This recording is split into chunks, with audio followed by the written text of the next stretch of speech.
Hey there, this is Seth Juarez from Channel 9 here at AzureCon, and you just got off stage. You are? Just got off stage. I'm Lara Rubbelke. I'm a principal software development engineer at Microsoft. Fantastic. And you were talking about some really cool, I love data stuffs. I do too. So tell us a little bit about what you talked about.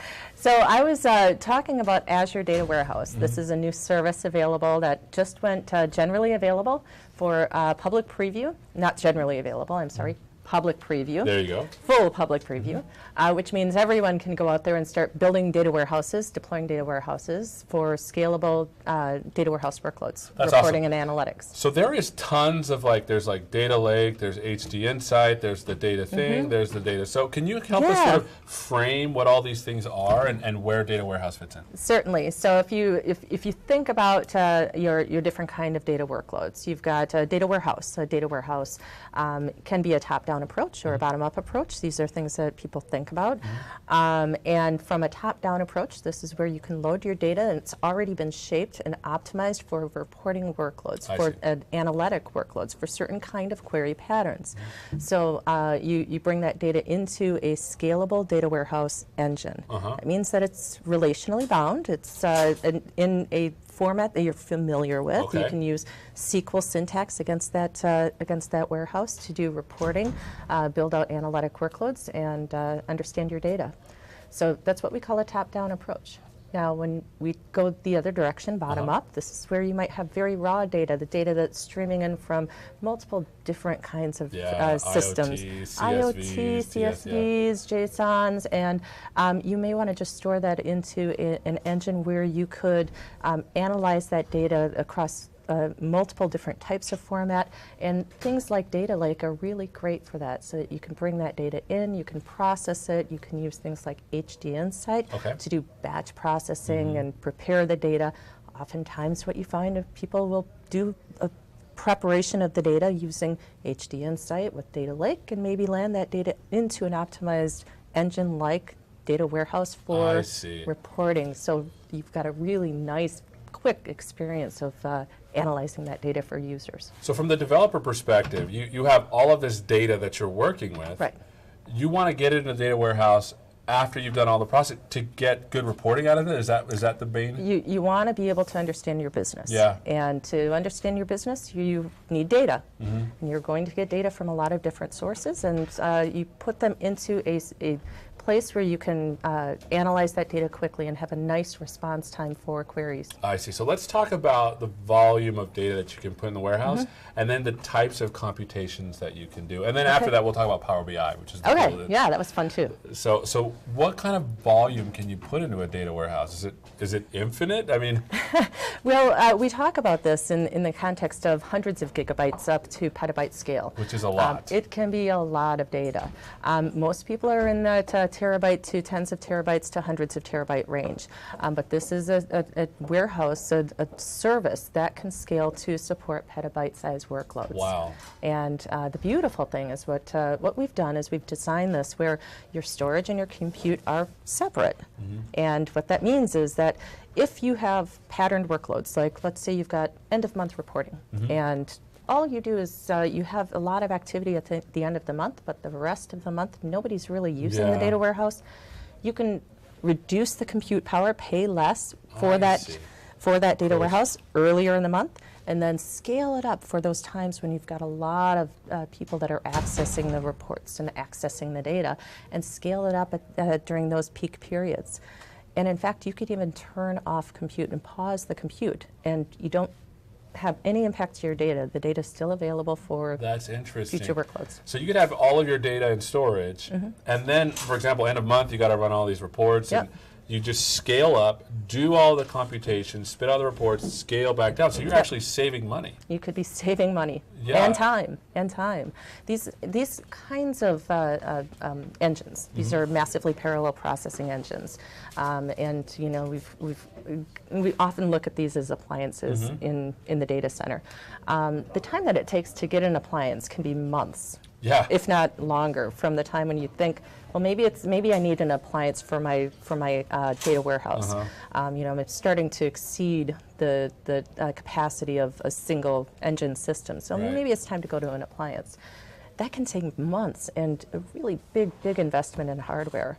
And then you can start loading data. And you're not even using it You're half not even the time. using it. And now in the cloud, you can just say, you know what, let's spin up the service, give me an endpoint.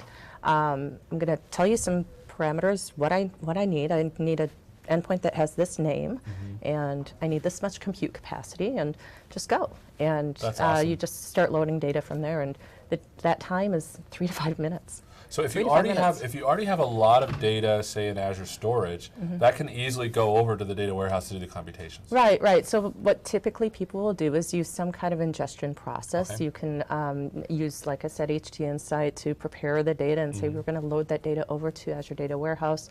They might use other ETL tools or ELT tools, third-party or Microsoft-based, and say we want to load that into our data warehouse. So when you're loading it into the data warehouse, is there a specific shape that the data needs to be in? Because you talked about the bottom-up approach, and you talked about the top-down approach. Yeah.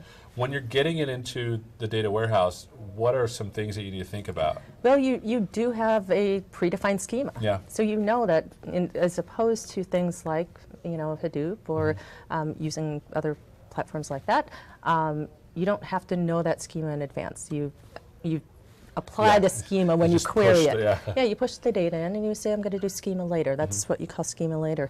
With a relational data warehouse, you know schema in advance, and that gives you the advantage, because there are advantages to that, where you can optimize for certain kind of workload patterns and performance. And so you do define your schema first, and then you push the data into that schema. I see. Okay. So now that it's in the warehouse, what are some of the types of computations that people do? Is it just aggregation? Is there more than that? You can use machine learning, so you can use Azure ML to look for patterns in your data.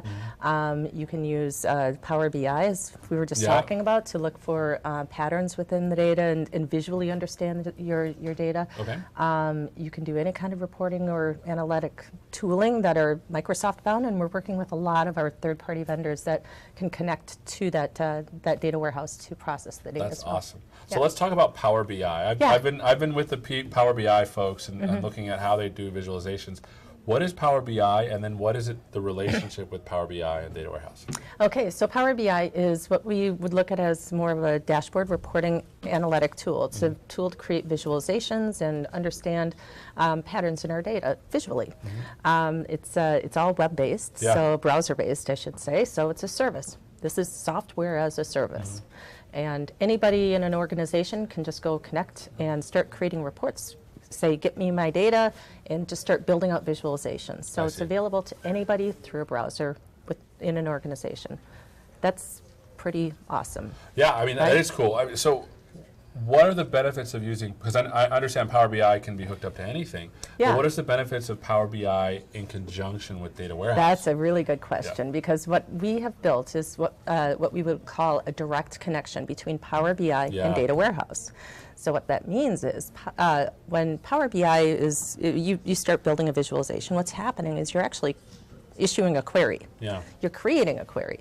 And with some kinds of engines, the data actually gets moved into Power BI before the query is applied, right? The query is applied. This is a direct connection. So the query is processing on the engine. It's much faster. Much faster. And it means that it can scale, because you have the scale of that massively parallel processing engine for Azure SQL Data Warehouse.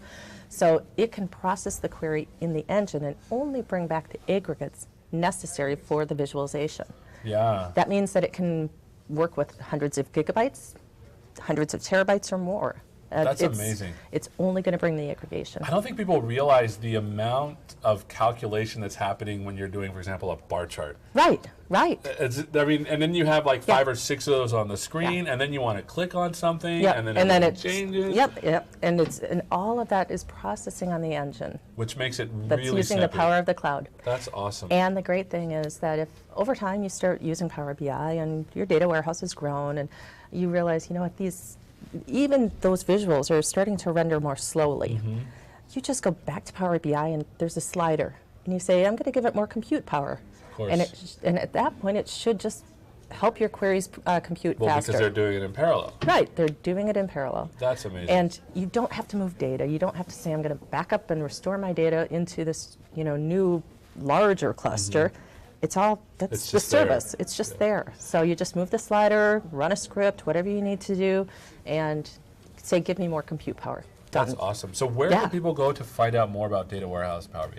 Oh, Azure, Microsoft.com, and go to the Azure homepage, and we've got lots of great information out there. So some awesome documentation that will walk you through tutorials, getting started. And I'd also highly recommend, if you're new to these kinds of engines, in addition to making this now a full public preview, we've also added some sample data. Oh, that's cool. Isn't that awesome? So you can actually say, as you're building your first data warehouse, give me the sample data. And then you can start playing with it. I see. And you'll notice that it's T-SQL. This is the same SQL Yeah. that we already know. And you can connect to it with Power BI and get that experience to understand how things work. It's so hard to learn new things with Yeah. blank page. Right. And so if you already have some data, it's Just some going to help. sample data to go get started. So that's a great way to just start. Fantastic. Well, Laura, thanks so much for spending some time No, with us. thank you. It was fun. Thanks so much for watching again. We're here at AzureCon. We'll see you next time. Take care. All right.